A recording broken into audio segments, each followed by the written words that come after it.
Oke, welcome back to another daily coding videos, tapi ini dalam rangka buat saya ngajar juga ya. Jadi, sorry, sorry. Nah, jadi kemarin di live stream sebelumnya ada video tentang speedrun modul gitu ya, yang tentang Laravel Basic. Tapi sepertinya nggak bisa diselesaikan dengan speedrun gitu, karena banyak hal yang harus diajarkan, terutama untuk yang basic-basic ini. Nah, jadi, intermezzo lagi, jadi ini buat teman-teman yang dari Polinema dapat materi basic ini, juga dapat, course saya gratis semuanya, tinggal bisa diklaim dan bisa baca dan dicoba.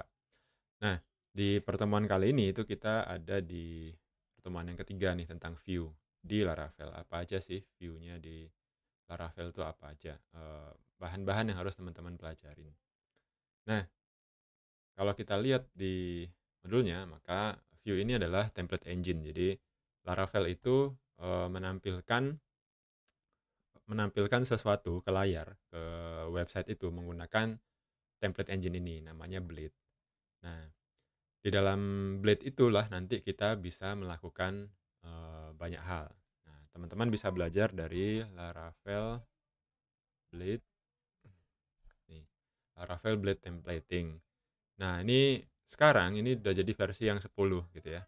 Nah, di sini ada banyak yang bisa teman-teman baca dan bisa teman-teman coba. Tapi ketika kita buka ke sini, ini langsung view-nya itu macam-macam gitu ya. Banyak ada live wire, ada inersia dan segala macam. Tapi kita fokus pada basic-basicnya dulu. Oke, di modul ini, di yang sini, sorry. Nah, nih. Jadi view files di dalam Laravel itu ada di sini. Nah, kita buka lagi folder speedrun-nya. Sebentar, saya up ind. Oke, jalan. Cuma saya lupa portnya berapa. Port berapa ya ini ya? Port, app port 8080. Oke, sekarang kita buka localhost 80 80. Nah, di sini kita udah punya nih Laravelnya.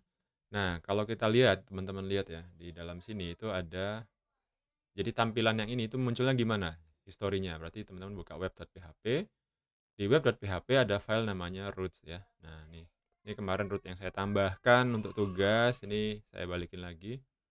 Nih, return view welcome. Nah, ini yang teman-teman perlu pahami bahwa si view itu ada di foldernya masing-masing. Dia ada di resource view. Jadi resource css js views. Views ada di welcome.blade.php. Nah, ini. Oke. Nah, kita buka welcome.blade. Nah, nih.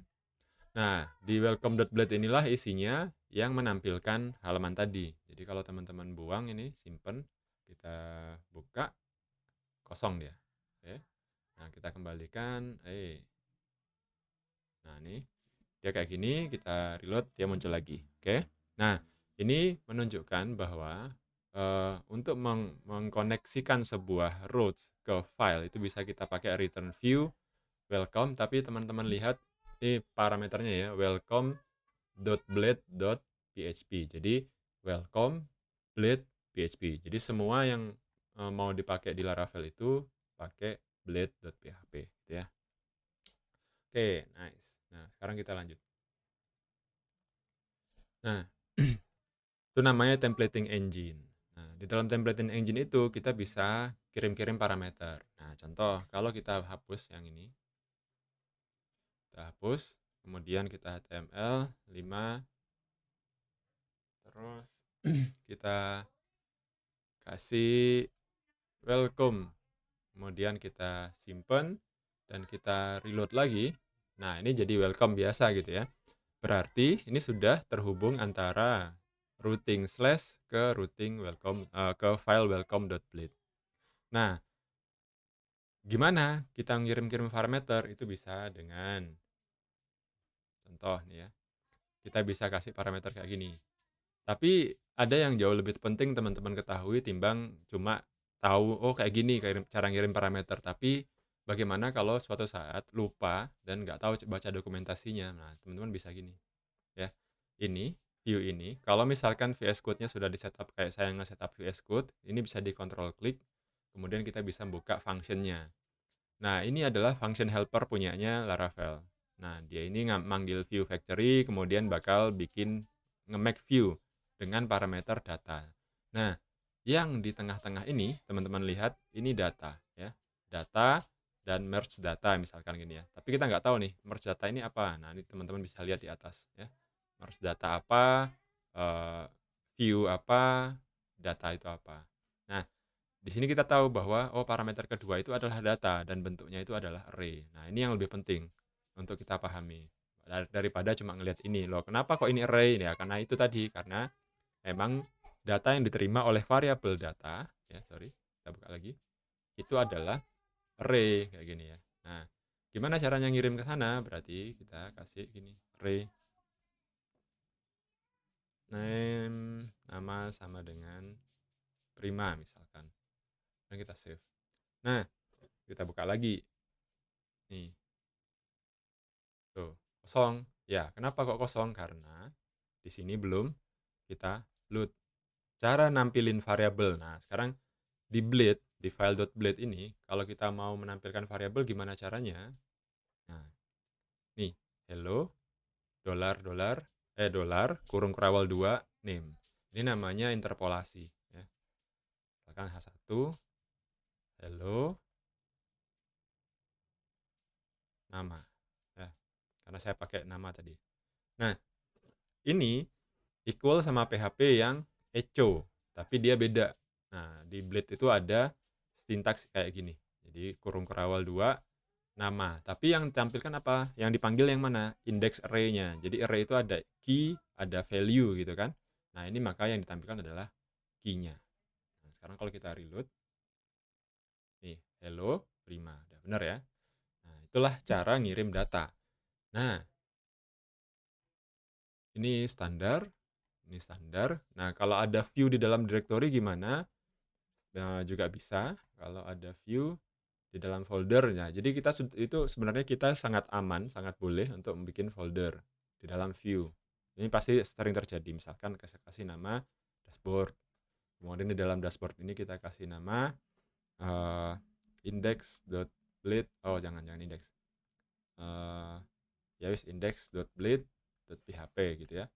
Nah, dalam ini kita kasih HTML5, kita kasih dashboard. Nah, kemudian gimana caranya membuat sebuah routing yang bisa connect ke sini? Teman-teman bisa gunakan route get slash dashboard.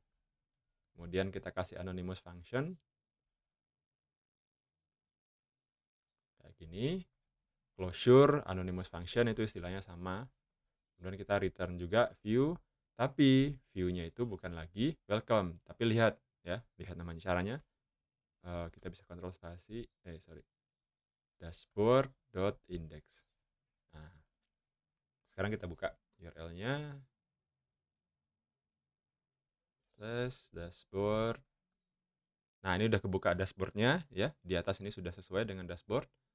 Kita kasih sesuatu di sini H1 halaman dashboard.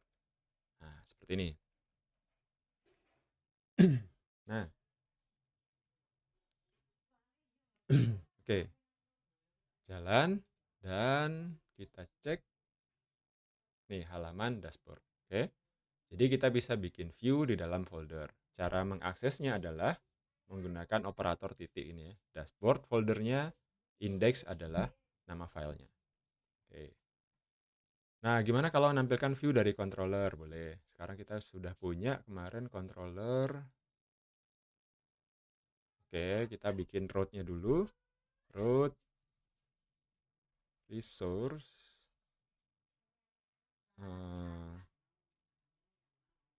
photos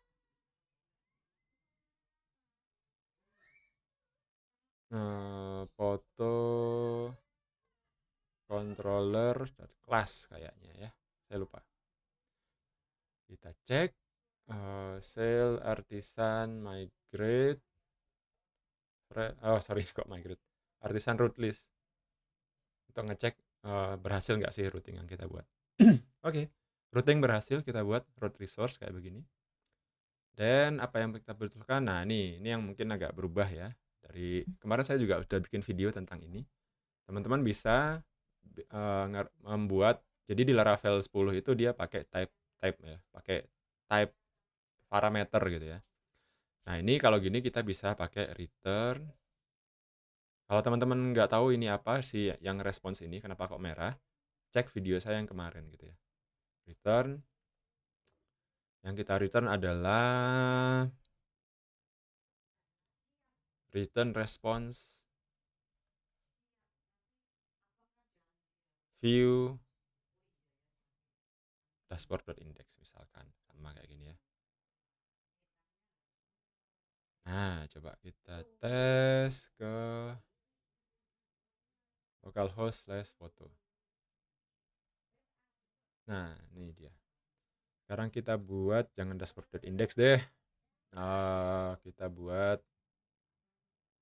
Kita bikin view sendiri, folder, foto. Nah, dalam view foto ini kita biasanya bakal index.blade.php. Biasanya juga akan ada create.blade.php dan bla bla blanya. Tapi nanti kita kosongin aja. Ini HTML5. Ini halaman foto, index foto. Oke. Nah, kayak gini. H1 index foto. Nah, ada yang kurang, kita harus ganti ini ya. Nah, foto biasanya keluar nih. View foto.index. Nah, kalau plugin yang kemarin teman-teman install benar, nanti keluar itu. Oke, kita buka ya, index foto. Jadi halamannya udah connect nih antara controller dengan view. Jadi sekarang kita tutup dulu controllernya. Ini kita buka foto controller di sini. Nah, ini view-nya. Nih, ini udah jalan. Sorry. Sorry.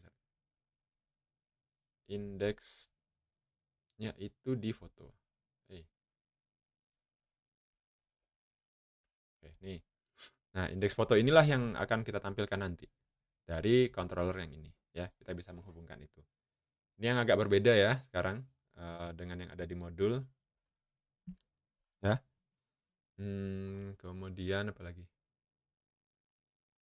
Jadi caranya macam-macam, banyak cara. Nah, nih return view bisa. Kalau mau pakai return view, oke, ini tak tunjukkan. Kalau mau pakai return view, maka di sini jangan ini. Kita returnkan misalkan return view foto.index ya. Kalau kita simpan sekarang, ini jadi merah gitu ya. Ini juga ganti aja jadi view. Nih. Ya, view-nya nanti bakal nge-import ini. Itu juga sama saja. Sama-sama jalannya. Nih. Oke. Mau yang lebih dalam pembahasan tentang itu di video yang kemarin ya. Tapi saya lebih memilih pakai respons. Jadi kalau mau pakai view kayak gini, kalau mau pakai respons kayak gini. Ini diganti. Nah, ini respons. Oke. Nah, ini tadi. Apa lagi ya? Meneruskan data ke view sama ya. Bisa juga pakai with. Pakai with ini bisa nggak ya? Ini kalau teman-teman cek lagi kayak tadi ya. Nah, ini ada datanya di sini. Di parameter kedua ada datanya. Ya. Terus kalau kita ngasih gitu berarti kita kasih datanya dalam bentuk array. Ya. Sama kayak tadi, name, prima. Oke. Dan di sini kita kasih panggil indeksnya, key-nya. Name, $name. Nah, kalau ini berarti nanti jadinya gini. Nah, ini keluar. Ya. Jadi kita sudah bisa ngirim data ke view. Ini berbagi data ke semua view, bisa. Ada layout, section, dan komponen.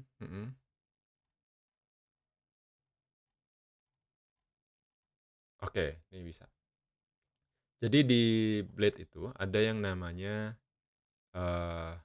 layout dan section. Jadi file blade itu kita bisa gunakan terus-menerus, berkali-kali gitu ya. Jadi misalkan ada template-nya misalkan kayak gitu. Nah, itu bisa kita gunakan. Saya sudah buat details tentang, ini itu di course yang sama implementasinya ya, di course yang di starter code. Jadi teman-teman bisa lihat ya. Nih, layout di Laravel itu bisa kita pakai, blade komponen, bisa pakai layout inheritance. Nah, ini yang pakai extend, yield, section dan teman-temannya. Kalau misalkan di video ini kerasa kurang detail, nanti teman-teman bisa, cek di course yang di Udemy itu. Oke. Nah, tapi yang ini saya jelasin dulu sedikit. Pada Laravel, layout digunakan untuk membuat master view yang selalu ditampilkan oleh view child-child yang menggunakannya. Nah, ini juga misalkan ya. Misalkan kita mendefinisikan section, sidebar, main content, dan footer. Nah, kita punya section, ada sidebar di sebelah kiri, main content, dan footer. Nah, ini mirip banget dengan yang ada di uh, starter. Nih, nih. Jadi, sorry. Ya, ini contoh eh, yang saya punya. Nah, ini contoh ya, mirip ya. Jadi ada konten, sidebar-nya ini, terus ada header-nya gini. Terus di sini adalah section kontennya. Ini kita bisa bikin pakai Laravel, pakai Blade. Nah, nih jadi maksudnya itu, sehingga setiap child view menggunakan layout utama dan menempatkan code view masing-masing yang tersedia pada layout utama. Nah, ada banyak hal yang kita perlu pahami. Ada yang namanya yield, ada yang namanya section, ada yang namanya parent, ada yang namanya extend. Nah, contoh kalau mau lihat itu, saya nggak usah bukain yang baru aja, kita buka yang lain, starter Udemy. Nah, ini in action-nya kayak gimana sih? Nah, in action-nya kayak gini nanti. Jadi di Laravel kita bisa buat sebuah view yang kayak gini. Sebentar, ada di resource views. Nah, kita ini punya yang namanya layouts. Nah, ini saya bikin folder namanya layouts. Namanya app.blade. Nah, di app.blade ini adalah template-nya, ya, bentuk standarnya.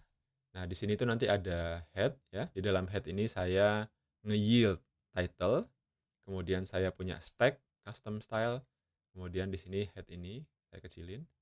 Nah, dalam app ini ada body, ada HTML standar ya. Di dalam body kita punya div ID app. Nah, nanti di dalam sini ada main wrapper-nya. Main wrapper ini keseluruhan. Kemudian kita punya navbar. Nah, navbar itu saya jadikan include. Nah, include ini apa? Nanti teman-teman lihat ya. Di dalam folder layouts ini ada yang namanya navbar juga. Ada yang namanya sidebar. Navbar itu yang atas, sidebar itu yang kiri.